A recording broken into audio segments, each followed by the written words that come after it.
She's a Mona Lisa. Everyone's lining up to see her. There must be something about her features. You'll find her beauty. Hey guys, welcome back to my channel. Welcome to my video today. I'm excited about this one because of how much these habits and these tips essentially have saved my life, my motherhood, my marriage, my body, my health. I'm really passionate about this because of how low I've been in my life, and I wanted to share these tips with you guys in case any of you are going through a really stressful or overwhelming period of life. Today I'm not going to fix all your problems and just poof, your life's going to be better, but I am going to give you tools to help support you while you go through this scenario, through these weeks, through this stage of life. My family and I used to move 3 times a year, and that was incredibly stressful and it was very ungrounding, but I had no choice but to walk through it. And I know a lot of you guys have no choice but to continue to walk through what you're supposed to walk through. So I hope these tips can help you do it and increase the peace in your life and your ability to be resilient through it all. If you enjoy it, make sure you like and subscribe. It means so much to me, and my channel is growing because of you guys, so thank you.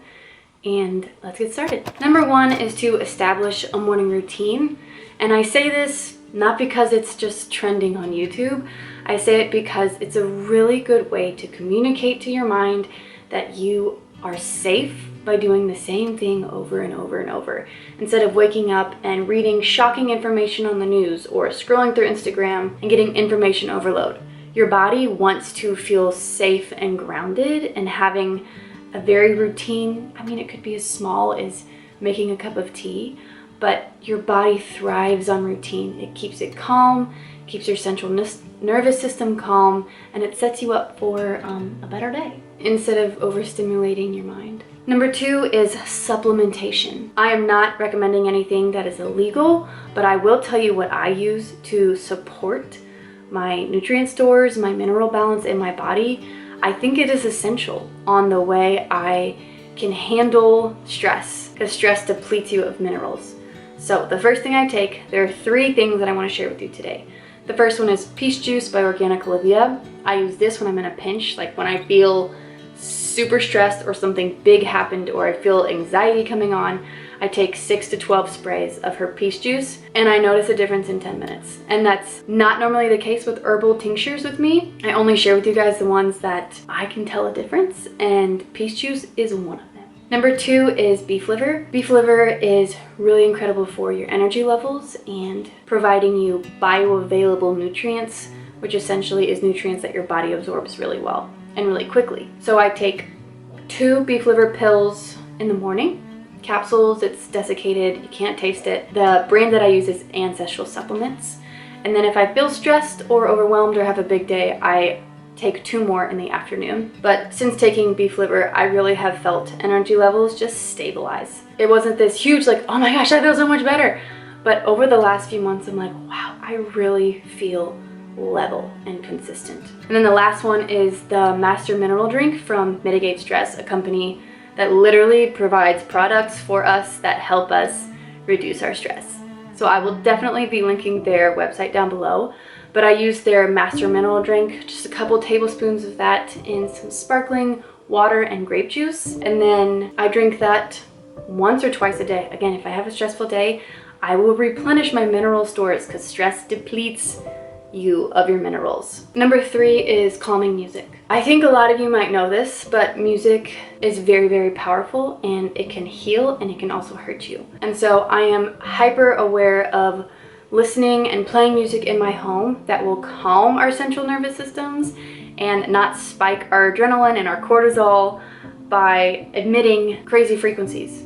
Because music is a frequency, and your body thrives off of good frequencies and freaks out under harmful frequencies.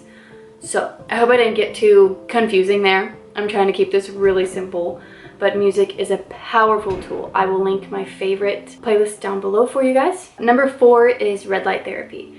Red light therapy is something new that my family started to use in the last few months. Again, like I said, we live a really stressful life.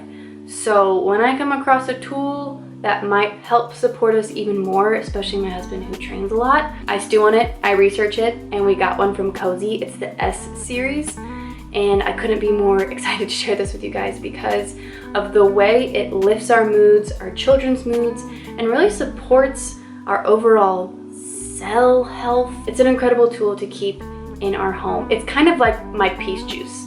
When I feel stressed and overwhelmed, it is a tool that I can use pretty immediately to help boost my mood. It's also really incredible for your skin and for reducing rapid aging and things like that. So Tate and I use it just to help our bodies recover and boost our circulation and calm down. I have a link for you guys down below and a discount if you're interested in red light therapy.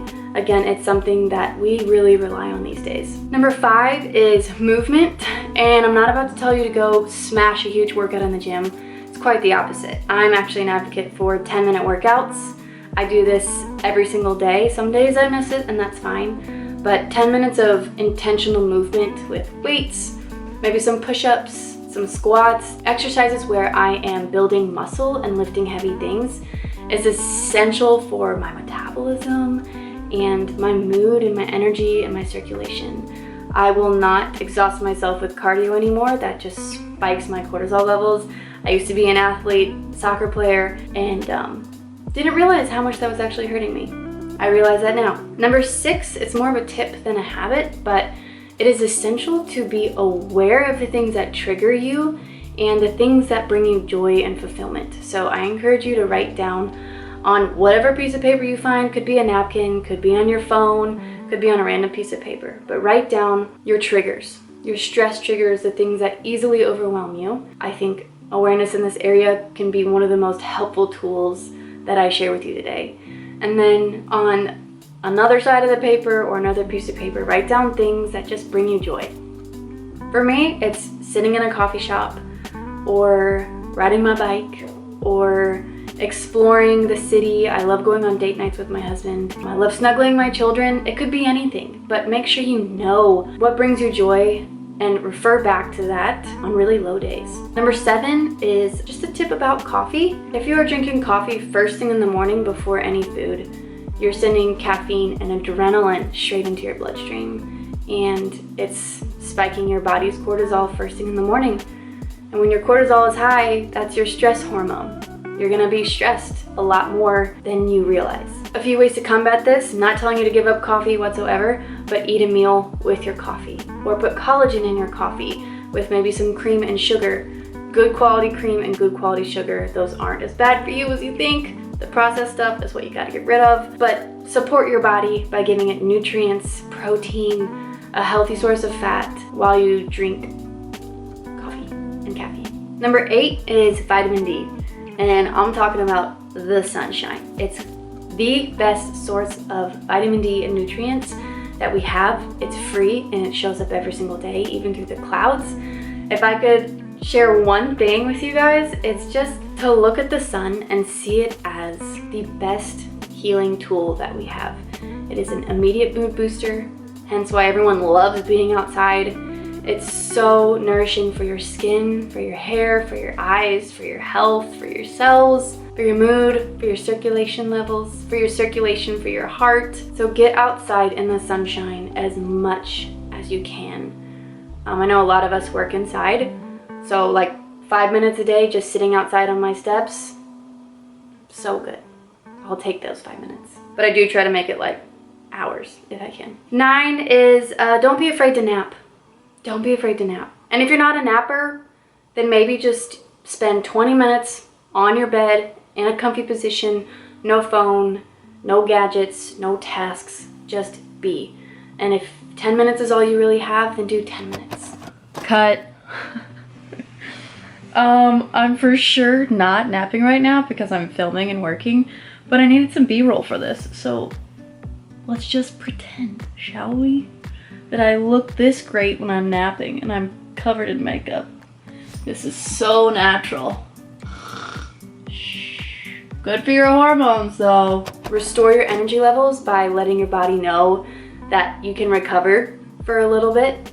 I feel like after I take a nap, normally I take naps on Sundays, And when I do, I feel so replenished, and just like my body was screaming for that all week. Also, really crazy fun fact is that my libido is higher when I am taking frequent naps. It's like my body just needs a break. Absolutely needs a break. And I know I'm not alone in that. 10 is a question. Are you fully nourished? And I asked this because it was at the beginning of last year that I realized I was not eating enough as a human being with the amount of stress and tasks that I had in my day-to-day life. And it wasn't intentional. It was just because I was too busy. I wasn't purposefully not eating a lot, but I was severely malnourishing my body, which was signaling to my brain that I was starving. And I'm really sorry. I do not mean to make this trigger anybody, but rather be a reminder and an encouragement to make sure you're eating foods that are bioavailable, that your body can absorb, and that you're focusing on health and nourishment rather than the way people view you. That was a huge thing for me to surpass. A few things that I use in terms of staying nourished are Fallon's Table recipes. She has a few cookbooks online, so I'll link those below. And then I also bought a course from Corey Malloy on how to properly nourish the female body and to support your hormones.